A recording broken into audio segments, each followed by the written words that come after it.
Hi everyone, welcome back to my YouTube channel and it's me, Hannah Blara.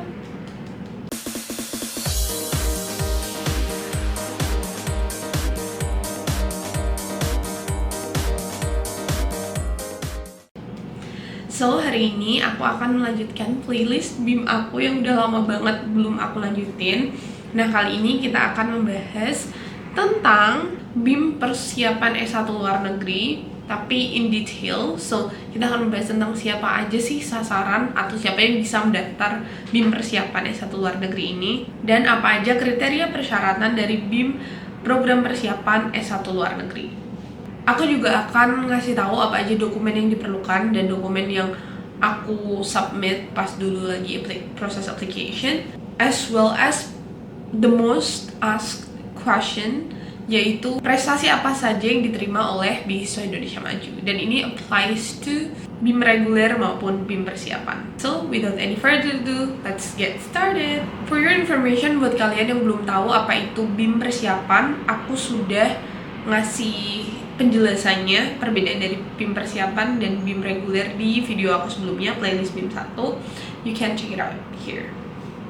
Menurut buklet BIM yang nantinya juga akan aku taruh di description box, sasaran dari BIM program persiapan sarjana S1 luar negeri adalah peserta didik kelas 11 semester 1 tahun pelajaran 2023-2024, karena ini adalah BIM angkatan 4, jadi buat kalian nanti berarti tahun ajaran 2025-2026 and so on. Jadi tahun ajarannya depends on tahun ajaran kalian. Yang penting adalah untuk peserta didik kelas 11 semester 1. So buat kalian yang kelas 10, it's really good choice for you. Buat kalian yang masih SMP, it's even better karena kalian bisa mempersiapkan, dan nanti pas kelas 11 semester 1 kalian bisa apply di BIM persiapan di satu luar negeri pada jenjang SMA, SMK, MA atau sederajat. Jadi buat kalian yang Mondo atau di national school, SMA nasional atau SMA internasional, you don't need to be worried, semuanya accepted. Jadi entah kalian dari MA, SMA, SMK, semuanya accepted as long as kalian kelas 11 semester 1 untuk BIM persiapan. Dan the most important thing that you need to remember is beasiswa Indonesia Maju, seperti yang aku jelaskan di video sebelumnya, adalah beasiswa untuk siswa-siswi berprestasi. Jadi salah satu syarat utamanya adalah memiliki prestasi. Apa saja sih prestasi yang diterima oleh beasiswa Indonesia Maju? Let's talk about it. Dari bukletnya menyatakan bahwa peserta didik ini harus memiliki prestasi di tingkat nasional dan atau internasional pada ajang olimpiade atau lomba atau kompetisi atau festival pada bidang pertama, riset dan inovasi, 2, seni budaya, dan ketiga, olahraga. Dan sebenarnya bidang ini adalah bidang besarnya guys. Jadi kalian gak harus specifically juara satu nasional lomba riset dan inovasi. Karena kan lomba riset dan inovasi banyak ya. Ada inovasi bisnis, inovasi teknologi, riset tentang science and stuff like that. Bahkan kalau di aku kan lombanya dulu storytelling. It seems like none of this classification applies to my competition, right? Kayak storytelling maksudnya apa? Riset dan inovasi, olahraga. No, storytelling masuk di seni budaya. Karena dengan storytelling kan kita mengasah bakat communication and expression juga, dan kita act out gitu kan pas di stage-nya. Jadi itu masuknya ke seni dan budaya. Jadi kalian pintar-pintar aja untuk mengklasifikasikan, oh kompetisi ini kayaknya masuknya ke sini deh gitu. Karena ini range-nya sangat luas.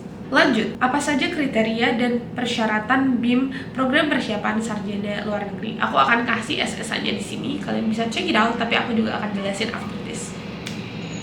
Menurut bukletnya, kriteria pertama adalah WNI. I don't think you need to worry about this, as long as kalian punya KTP, you'd be fine. And then peserta didik kelas 11 semester 1 SMA, SMK, MA sederajat pada tahun ajaran yang kalian tempuh. Terus orang tua juga harus berkewarganegaraan Indonesia, terus punya akademik yang baik. Ini juga the most requested question, apakah ada benchmark untuk akademik yang baik? Dari buklet ini sih enggak, karena kalau ada, mereka harus mention, kayak for example, minimal rata-rata rapot 85, itu baru ada minimal score. Tapi kalau di sini bilangnya memiliki kemampuan bidang akademik yang baik, I assume that mereka juga taking into account kalian tuh berasal dari SMA mana, dan pasti they will understand. Setiap SMA punya tingkat kesulitannya beda-beda, you get what I mean? But I would recommend kalau kalian punya rata-rata SMA, nilai rapot SMA di atas 85, that would work. Tapi kalau rata-rata kalian 80-an atau 83, 82, still try to apply karena di sini tidak ada minimal nilai atau requirement rata-rata rapot. Then next, memiliki prestasi pada ajang talenta dan atau non-ajang talenta tadi yang sudah aku bilang, dan kayaknya aku sudah menjelaskan apa perbedaan prestasi ajang talenta dan non-ajang talenta di video aku sebelumnya, so please check it out. But it's okay guys, I'll explain it to you again here. So untuk prestasi ajang talenta atau prestasi yang dikeluarkan oleh Puspresnas, prestasi yang diterima adalah tercatat sebagai finalis atau pemenang pada lomba, kompetisi, festival tingkat nasional dan atau internasional dalam 3 bidang pengembangan talenta yang sudah aku sebutkan tadi, yaitu riset dan inovasi, seni budaya, dan olahraga. Perlu juga dicatat bahwa prestasi yang diterima adalah prestasi pada 3 tahun terakhir, dan karena ini prestasi ajang talenta berarti prestasinya harus diselenggarakan atau difasilitasi baik oleh Pusat Prestasi Nasional atau BPT atau BPTI. Everything clear? If not, you can comment down below and I'll see your comment and I'll answer in the next Q&A. Next, untuk prestasi ajang talenta dan atau non-ajang talenta yang tidak diselenggarakan oleh Puspresnas atau BPTI, wajib melakukan kurasi prestasi. Karena banyak juga yang bertanya tentang kurasi prestasi, insya Allah aku akan bikin video spesial untuk kurasi prestasi, untuk ngejelasin kalian apa itu kurasi prestasi dan gimana cara kurasi prestasi. Well, I'm not sure yet kalau aku bisa masuk ke laman kurasi prestasi, but if I can, I will definitely give you a tutorial. So please keep in touch with me. I will be active on Instagram too, so follow me here. Oke, jadi clear ya, buat prestasi ajang talenta, sertifikat sebagai finalis bisa dipakai untuk mendaftar. Jadi untuk prestasi ajang talenta, as long as kalian jadi finalis atau jadi pemenang di ajang talenta tersebut dan tingkatnya adalah tingkat nasional atau internasional, kalian bisa mencantumkan achievement kalian itu di Beasiswa Indonesia Maju. Tapi untuk prestasi yang tidak diselenggarakan oleh Puspresnas atau BPTI, kalian wajib untuk melakukan kurasi prestasi. Okay? Everything is clear? Great. Let me know if you have any question. Lanjut. Memiliki integritas kebangsaan sebagai pelajar Pancasila, calon pemimpin masa depan bangsa. Ini juga related to the next step of application process. Jadi setelah kalian lolos seleksi administrasi, nanti akan ada seleksi wawasan kebangsaan. But I don't think you need to worry about it. Just be genuine if you have a passion for Indonesian growth and you'll be fine. Tidak sedang mendapat beasiswa dari sumber lainnya dan diperuntukkan komponen biaya yang sama. Ini juga ada penjelasan setelahnya. Nanti kalau kalian sudah diterima, kalian akan menandatangani perjanjian ya. Dan kalian tidak boleh menerima funding dari beasiswa lain tanpa sepengetahuan dari BIM. Jadi kalian wajib untuk melaporkan setiap beasiswa yang kalian dapatkan. Memiliki kefasihan berbahasa Inggris atau bahasa asing lainnya sesuai dengan negara tujuan studi. This is quite interesting. Tapi untuk program persiapan, one thing that you need to do is only do the Duolingo English test. Jadi Duolingo English test is very quick test. Kalian gak perlu ambil yang certification testnya yang official. Kalian only need to do the practice one, which only require 15 minutes. Only 15 minutes, dan kalian bisa retake sebanyak mungkin. Jadi make sure untuk mulai Duolingo English testnya tuh dari jauh-jauh hari, okay? Supaya kalian bisa retake dan achieve the highest score possible.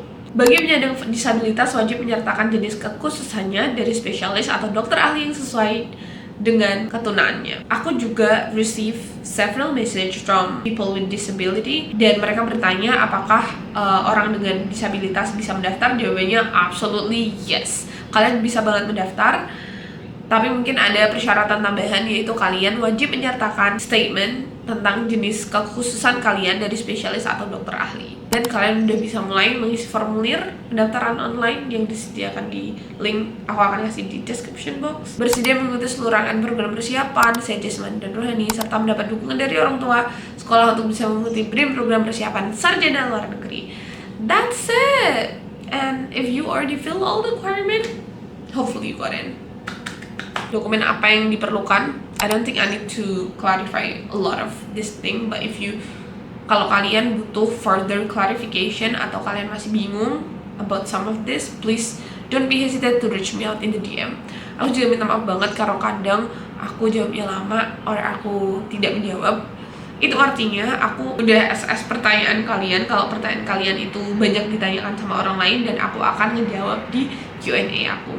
So I'm so sorry, but that's as I can do, karena alhamdulillah aku juga receive banyak banget DM dan I have so much thing to do. It's not because of I don't want to reply you guys, it's because of my time is limited too, and I need to allocate it as best as I could. Okay, so please still don't be hesitant, karena insyaallah aku bakal tetap baca pesan kalian. So ini adalah dokumen yang diperlukan: KTP, kartu pelajar, keterangan sebagai siswa aktif di sekolah, paspor orang tua kalau ada, atau KTP kakak orang tua, identitas orang tua, transkrip nilai rapor kelas 10 hingga kelas semester terbaru. Ini juga ada yang tanya di DM dan jawabannya ini ya, buat aplikasi. Kalau kalian mau apply BIM S1 persiapan, kalian wajib untuk transkrip nilai dari kelas 10 semester 1 sampai semester terbaru. Terus of course kalian butuh juga salinan bukti prestasi, dan to give you a hint, kalau kalian melakukan kurasi prestasi, kalian harus menyiapkan bukti-bukti kalau sertifikat kalian itu kredibel atau dapat dipertanggungjawabkan. Jadi kalian harus ada bukti, misal penyelenggaranya, data penyelenggara, terus siapa yang bisa dikontak, and that kind of thing. So from now on, kalau kalian belum ikut any competition dan pengen ikut, setiap kalian dapat sertifikat, jangan lupa untuk ditulis detail-detail dan di save surat SK-nya. Jadi surat keterangan kalau emang lomba ini legal gitu. Biasanya sebelum kalian ikut lomba itu mereka, si panitia bakal ngasih. Dan ini laman kurasi prestasinya. Okay, this one I already mentioned. Kalian juga wajib punya salinan hasil tes bahasa Inggris berupa hasil sertifikasi tes resmi, TOEFL, IELTS, Duolingo, atau practice test Duolingo.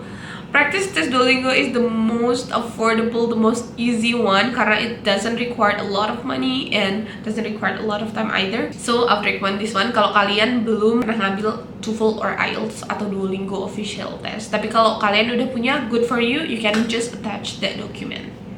Kalian bisa mention salinan hasil sertifikat bahasa Inggris lainnya di luar bahasa Inggris, especially kalau negara tujuan kalian itu require language other than English. Optional juga SAT, ACT, jadi kalau kalian gak punya gak apa-apa. Surat pernyataan kesanggupan semuanya kayaknya udah ada di lamannya BIM.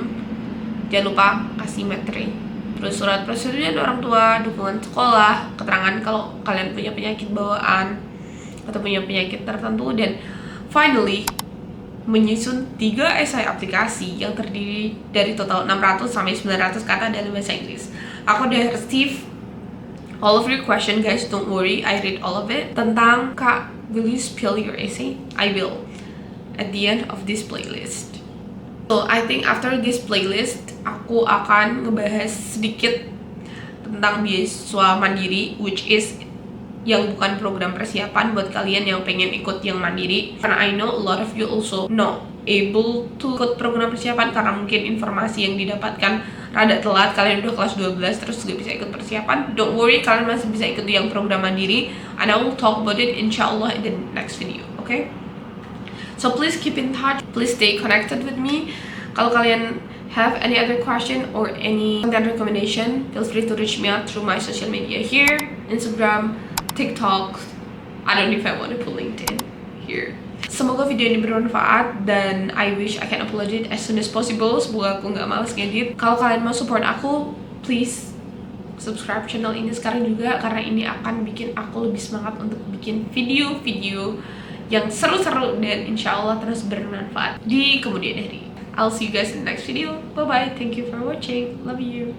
Oh, share to your friends and your family juga biar mereka bisa tahu info-info beasiswa ini. Juga share ke teman-teman kalian yang mungkin berpotensi untuk bisa apply di beasiswa Indonesia Maju, dan semoga video ini bermanfaat untuk mereka. I love you guys so much. Thank you for the 2,000 subscriber. Semoga aku bisa reach 10,000 this year, dan semoga aku bisa lebih rajin lagi buat upload video. I love you guys so much. Bye bye.